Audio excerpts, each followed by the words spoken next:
Hey guys, how's it going? Welcome back to the Kiwi Lads channel. In this video, I'll be letting you know the New Zealand Sevens squad, also all other information for their upcoming Singapore Sevens tournament. But if you do enjoy this video, be sure to leave a like and subscribe to the channel. But nonetheless, let's get straight into the video. So New Zealand, they are finally back. It's been a long time. The 28th of July 2021 was their last official World Sevens Series game, and that was actually the final of the Tokyo Olympics, where they were defeated by Fiji 27 points to 12. It was a very exciting way of ending the Tokyo Olympics. The Fijians getting the win on that day. Perhaps we get to see these two sides play off into the Singapore Sevens, but nonetheless we will look through at the squad and also all the information that you will need to know when it comes to when the games are taking place, who they will be playing against in their pool. We will start with the squad. It is going to be Leroy Carter on debut. We have seen him a little bit in the Bunnings NBC for Bay of Plenty. You will actually see quite a trend of quite a few Bay of Plenty players in this New Zealand side. Number 2, it is going to be Dylan Collier, who of course was part of that New Zealand side that did receive that silver medal at the Tokyo Olympics. Now next they have got the captain. It is Sam Dixon, who will be looking forward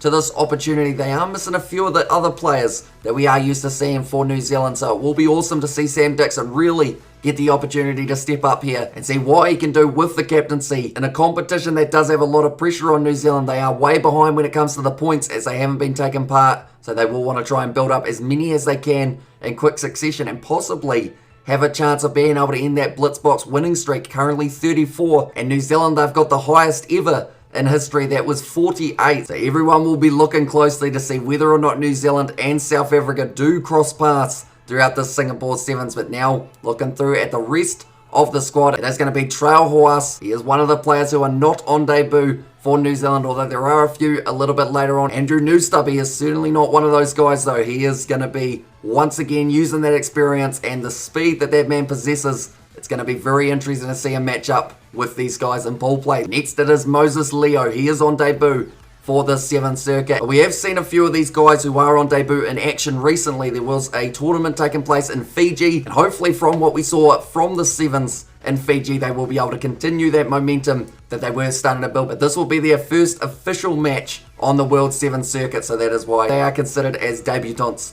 for this competition. Now looking through at another name, it is going to be Tony Nshu, who is a very impressive player. He's been around New Zealand for a long time. He was one of the keys for New Zealand and helping them towards getting to that silver medal, and he's one of those guys who you need that experience in the side. If you go completely with no experience in there, it's always going to be trouble. So having him there, I'd say he's not quite co-captain on paper, but I'd say he's pretty close at the moment with the experience that he has got from past Sevens fixtures. Next it is Aquila Rokolisoa, and then the next 3 names that I will be mentioning, they are all on debut for this Sevens tournament. It is going to be Brady Rush, Caleb Tangitau, and then also Kitiona Vai as the 3 men who are going to be on debut. So it's a big opportunity for some of these guys. Maybe the next up-and-coming generation of New Zealand talent. One player who they don't have there is Mickelson, who normally has that huge amount of experience. But now 5 debuts will be taking place for New Zealand. That is if they end up using them all, which I hope they do, because at the end of the day, the best way to learn is by getting yourself out on the field,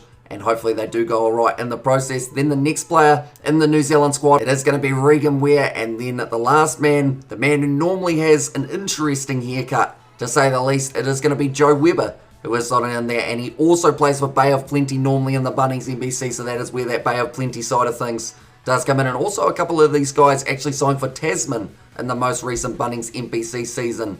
But I'm excited for New Zealand to finally be back. We will look through and now some information to do with their pool play and also when their games are going to be taking place. But New Zealand, they will be taking part in Pool C alongside Argentina, Scotland and Wales. So there should be a couple interesting matchups there, including, I think the one that I'm looking forward to the most is Argentina. Just because we know that Argentina play with such passion and also such unpredictability. I've got those young guys such as Maneta and Gonzalez, also some of those older guys in Raval, who will be trying to make sure that the young guys don't get too carried away throughout the match. But it is going to be a pretty awesome one, and that is actually New Zealand's opening fixture. That will be taking place Saturday at 3:06 p.m. That is New Zealand time that we are doing these for. But anyone who does want to know it in a different time zone, I do recommend the World Sevens website to be able to see exactly when these games are taking place. But now looking through their next game, it will be Scotland that they have got for their second one, and that will be taking place at 5:50 p.m. New Zealand time. And then the last game that they have got, it is up against Wales.